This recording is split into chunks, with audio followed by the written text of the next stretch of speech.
Nuestro episodio de fin de semana se divide en tres temas. Primero, la polémica sobre si en medio de la tensión diplomática con Estados Unidos, Colombia podría dejar de ser un aliado extra OTAN por petición de Donald Trump. También la noticia de la nulidad del nombramiento del rector de la Universidad Nacional, Leopoldo Múnera. Finalmente, un análisis desde la unidad de datos sobre la cantidad de menores que han muerto en el marco de operaciones militares desde 1998. Hoy es viernes 21 de noviembre. Mi nombre es Carlos Solano y este es el café de hoy de El Tiempo.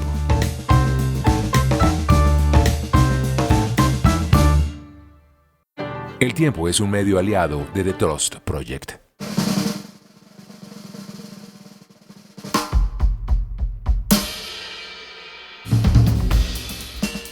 Sin piso dejó el Consejo de Estado el nombramiento de Leopoldo Múnera como rector de la Universidad Nacional al declarar la nulidad de su elección. La decisión implica que José Ismael Peña, quien había sido apartado del cargo, sería legítimamente el rector de la institución. Recordemos que todo esto llevó a un episodio en el que hubo demandas sobre el nombramiento, incluso protestas dentro y fuera de la Universidad Nacional, y ha marcado la historia reciente de la universidad. En este giro vuelve José Ismael Peña a la rectoría, aunque con salvamento de un voto. La Sala Quinta del Consejo de Estado determinó que el nombramiento de José Ismael Peña el 21 de marzo de 2024, su designación, fue legítima y por ende se aplicó en forma errónea el artículo 41 de la Ley 1437 de 2011, que si bien permite la corrección de irregularidades en las actuaciones administrativas, dispone que ello es procedente únicamente antes de la expedición del acto definitivo con el que culmina el trámite, lo cual en el presente asunto ocurrió con el nombramiento antes mencionado y en la fecha señalada, dice el Consejo de Estado. Así reaccionó en la noche de este 20 de noviembre el rector Leopoldo Múnera. Voy a respetar la sentencia proferida por el Consejo de Estado, pero considero que fue muy laxo con el Consejo Superior que designó a Ismael Peña como rector de la Universidad Nacional de Colombia y muy estricto con el Consejo Superior que designó a Leopoldo Múnera como rector de la Universidad Nacional de Colombia. En este momento, la responsabilidad sobre la dirección de la universidad y sobre el futuro de la dirección de la universidad, sobre el nombramiento del rector, le corresponde al Consejo Superior Universitario en concordancia con las dos sentencias proferidas por el Consejo de Estado. La primera, que resalta que no hay restablecimiento del derecho en el caso del profesor Ismael Peña, y la segunda, que declara la nulidad en el caso de mi designación.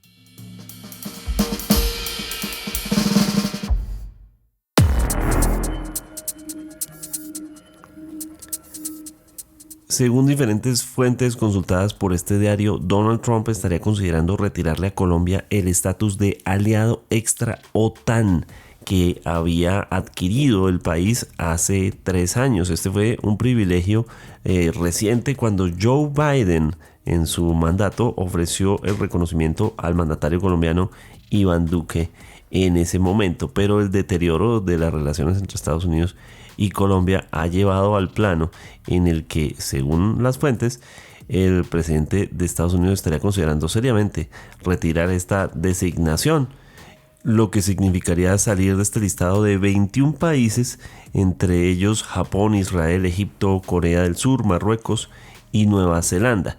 En América Latina, además de Colombia, solo lo ostentan Argentina y Brasil. Sin embargo, este acuerdo, como decimos, es muy reciente. Le consultamos al analista político y asesor en comunicación política Federico García Naranjo, docente universitario de la Universidad Javeriana, acerca de los efectos que podría significar no tener este estatus de aliado extra OTAN. En realidad, el estatus de aliado de la OTAN fue en la práctica un estamento meramente procedimental. Es decir, no se vio involucrada Colombia en ningún conflicto ni en ningún operativo que involucrara, por ejemplo, el uso de sus fuerzas militares. Entonces, en estos años que fuimos aliados de la OTAN, aliados no militares, sino extra OTAN, pues realmente lo que se hizo fue hacer una equiparación de los mandos militares, una equiparación en los códigos de procedimiento, de modo que cuando se realizaran ejercicios conjuntos, pues fuera mucho más fácil llevar a cabo cualquier tipo de actividad militar. Pero esto en términos operativos nunca se llevó a la práctica. Ahora, en términos políticos, pues la OTAN es una organización que, si bien surgió como una organización militar pero defensiva, pues cuando realmente ha entrado en operatividad, pues lo ha hecho en términos ofensivos, y hoy en día, pues si bien no participa formalmente en la guerra en Ucrania, pues a través de ella se tramita buena parte de la ayuda que se está gestionando en este conflicto. Entonces, realmente la OTAN pues tiene sus intereses puestos, pues como lo dice su nombre, en el hemisferio norte, y realmente lo que Colombia pueda obtener en términos políticos o militares de la pertenencia a esta organización es muy poco. Así que su salida de la OTAN pues realmente tiene mucho más de político y de mediático que de operativo y de militar. ¿Habría sacado el suficiente provecho el país de este estatus otorgado hace apenas 3 años?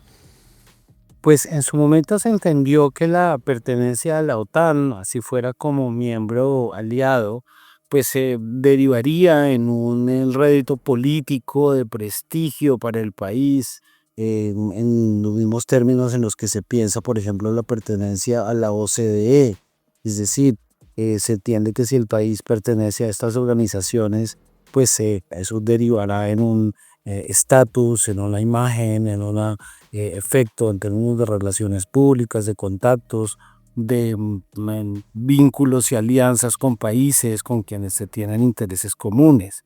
Ahora, realmente en términos militares, que es para lo que sirve la OTAN, pues el rédito ha sido realmente nulo. Es decir, Colombia no ha obtenido mayores réditos de su pertenencia a la OTAN, más allá de, por ejemplo, el fortalecimiento y la modernización de algunos de sus aparatos militares y de inteligencia, pero realmente en términos estratégicos, Colombia pues sigue cumpliendo el mismo papel que siempre ha cumplido, de satélite de los intereses estadounidenses, y en ese sentido su beneficio en términos militares pues realmente bastante revisable.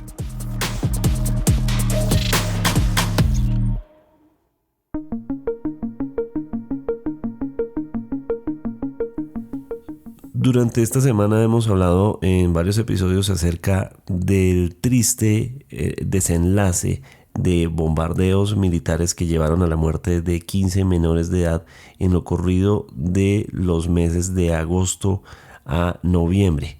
Y esto pues no estaba en los cálculos de nadie, teniendo en cuenta la misión que se ha establecido desde el mismo gobierno por el respeto a los derechos humanos.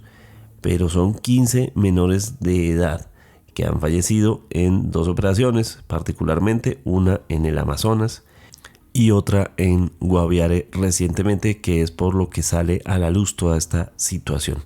Sin embargo, hay que entender que esto no es exclusivo de este gobierno, que de hecho en el año anterior registró una cifra de 0 menores de edad muertos en combates y operaciones militares. 0 en 2024, 3 en 2023, 6 en 2022, 1 en 2021, 7 en 2020, y no se veía una cifra tan alta como la que se registra en el 2025 desde 2019, que murieron 13 menores. Luego las cifras anteriormente eran bajas. Por ejemplo, en 2018, 3 menores. En 2017, un menor. En 2016, 0. En 2015, 2 menores. En 2014, 3. En 2013, 4 menores. Y así. La cifra registrada en 2025 no se veía exactamente desde 2004, cuando 17 menores fueron asesinados en operaciones militares. Esto también, o sea, hay que verlo en comparación con los años más cruentos de la lucha contra los grupos armados. Por ejemplo, el año con mayor número desde 1998 se registró en el año 2002, con un terrible balance de 83 menores muertos en estos bombardeos. Y las cifras eran también muy altas entre 1998, particularmente los años 2000, 2001 y 2003. Hablamos con el periodista Julián González acerca de lo que encontraron en esta exploración, qué significó encontrar estos datos y qué es lo que registra desde la información estas cifras.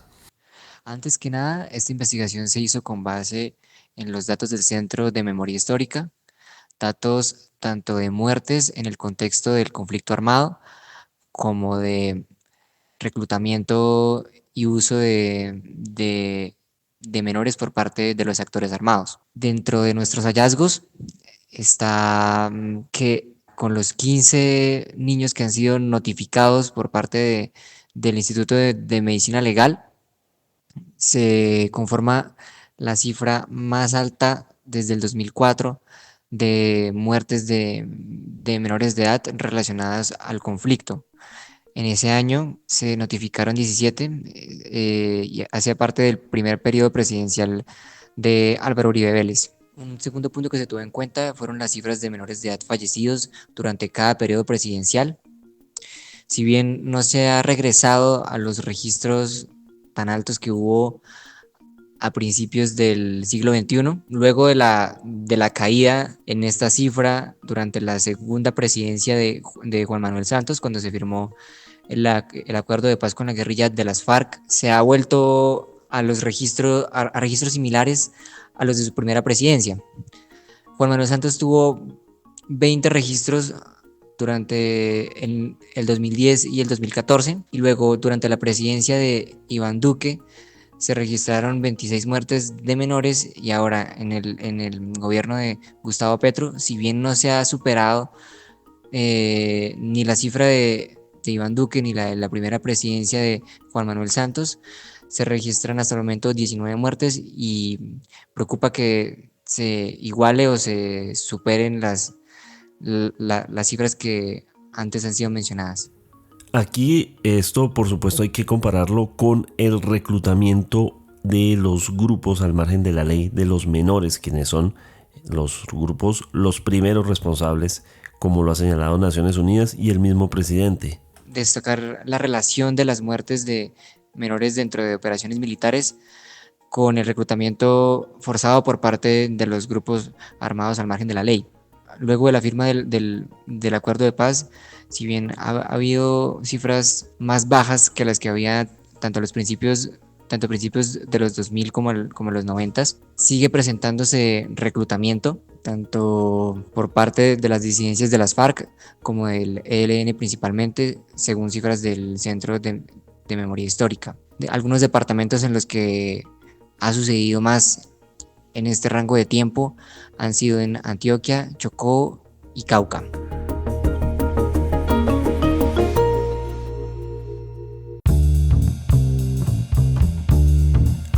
Gracias por acompañarnos en el café de hoy. Suscríbase en todas las plataformas de podcast y en el canal de YouTube de El Tiempo. Nos encuentran también en Instagram y en X como @podcasteltiempo.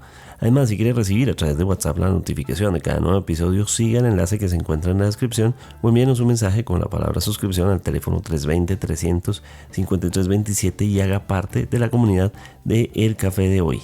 Este episodio de fin de semana fue producido por Valeria Torres. Mi nombre es Carlos Solano. Nos volvemos a escuchar el próximo lunes.